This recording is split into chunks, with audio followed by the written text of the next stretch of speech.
오늘의 큐티 말씀은 사도행전 21장 12절부터 29절입니다. 제목, 바울에게는 로마 시민권, 나에게는 천국 시민권.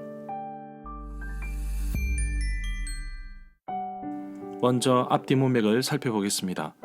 바울이 3차 전도 여행을 마치고 예루살렘에 도착했습니다. 그런데 바울에 대한 좋지 않는 소문이 퍼져 있었습니다. 야고보의 제안으로 정결 의식을 통해 유대인들의 오해를 풀어보려고 했는데 도리어 오해가 누명으로 바뀌었습니다. 바울이 성전에 이방인을 데리고 왔다고 누명을 씌워 바울을 성전 밖으로 끌고 가서 폭행을 합니다.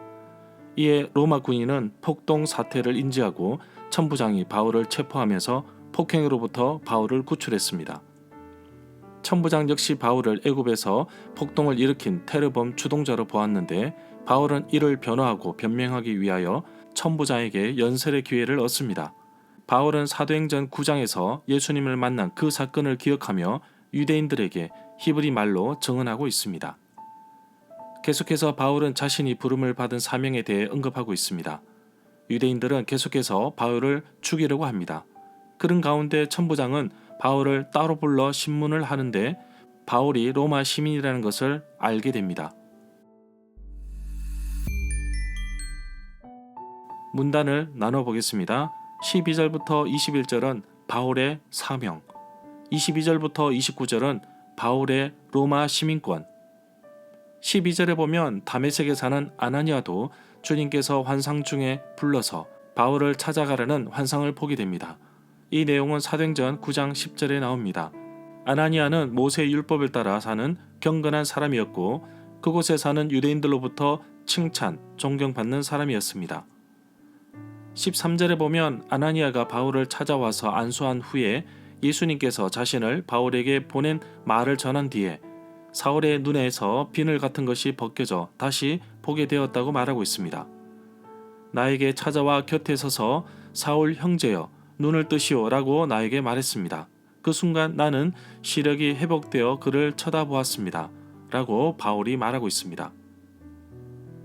14절에 보면 바울 자신을 택하셨다는 말씀은 사도행전 9장 15절에 나옵니다. 예수님께서 아나니아에게 말씀하신 내용 가운데 바울은 이방인과 임금들과 이스라엘 자손에게 예수의 이름을 전하기 위해 택한 나의 그릇이다 라고 말씀하셨습니다. 이 내용은 사도행전 9장 15절에 나옵니다.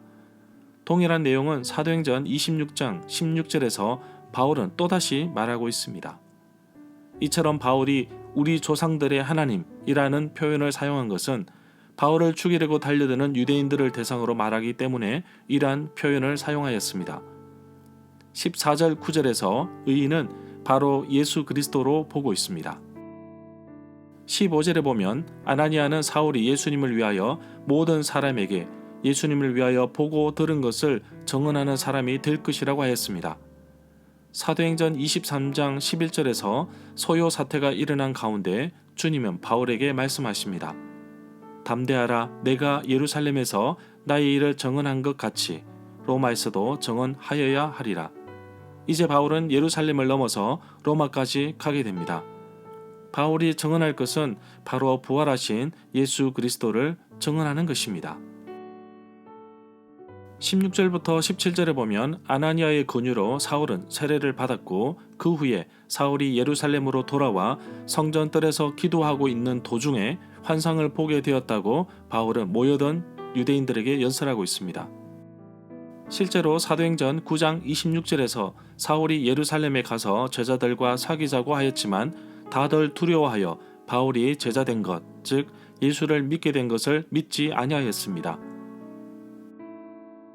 18절에 보면 그 환상 중에 부활하신 주님께서 바울에게 하신 것은 예루살렘을 떠나라는 것과 너는 이방인에게 보낸다 입니다. 19절부터 20절에 보면 바울은 과거 자신의 모습을 회상하고 있는데 여러 곳을 돌아다니며 주님을 믿는 사람들을 잡아 감옥에 가두고 때리기까지 하였고 뿐만 아니라 주님의 정인이었던 스데반이 피를 흘리고 죽임을 당할 때에 바울 자신도 그 자리에 있었다고 말하고 있습니다. 20절 이 구절의 내용은 사도행전 7장 58절에 나옵니다. 19절부터 20절의 바울의 말을 좀 더 구체적으로 해석해서 접근해 본다면 이 모든 일이 자신의 뜻대로 진행되었다면 자신은 당당하게 예루살렘에 머물러 있었을 것입니다. 22절에 보면 바울은 천부장의 도움으로 유대인들에게 변명하는 것은 단순히 자신의 목숨을 구하기 위함이 아니라 정말 유대인들에게도 복음을 전하기를 바라는 뜻에서 말한 것입니다. 23절에 보면 군중들은 고함을 지르며 옷을 벗어던지고 공중에 먼지를 날렸습니다. 이러한 군중들의 모습은 22절에서 말한 것처럼 바울을 죽이려는 단호한 모습이 있음을 보게 됩니다. 옷을 벗어 던진다는 또 다른 표현은 옷을 찢는다는 표현으로 경악의 표시로 사용됩니다. 24절에 보면 화난 군중들 속에서 바울을 보호하는 것이 천부장의 역할이었는데 바울의 요청으로 잠시 변명하는 시간을 가졌습니다. 그럼에도 불구하고 여전히 유대인들은 살기가 등등했습니다. 25절을 보면 바울은 빌립보에서 매를 맞고 옥에 갇혔을 때 자신이 로마 시민이라는 것을 밝힌 적이 있습니다. 이 내용은 사도행전 16장 37절에 나옵니다. 이 당시에 신문할 때에는 피의자를 나무 판자 같은 곳에 눕히고 가죽끈으로 묶어서 채찍질하는 것이 일반적인 관행이었다고 합니다. 27절부터 28절에 보면 천부장이 바울에게 로마 시민인지 물었는데 바울은 태어나면서부터 로마 시민이었다고 말합니다. 29절에 보면 천부장이 두려웠던 이유는 신문하는 관행 가운데 로마 시민은 하지 않는 것이 관행이었습니다. 만약 바울을 신문하면서 채찍질하였다면 이것은 로마 법을 위법하게 되는 것입니다. 천부장은 돈을 들여서 로마 시민권을 찾지만 바울은 태어나면서 자동적으로 로마 시민이 되었기에 어떻게 보면 자기보다 더 높은 사람, 확실한 사람이라는 것을 깨닫자 두려울 수밖에 없었던 것입니다. 절마다 상세한 설명과 구절 해석, 핵심 내용과 중심 줄거리는 네이버 블로그에 올려져 있습니다. 내게 주시는 교훈입니다. 바울은 자신이 회심한 사건을 다른 사람들에게 간증하는 말 가운데 자기에게 큰 도움을 준 아나니아를 소개하고 있습니다.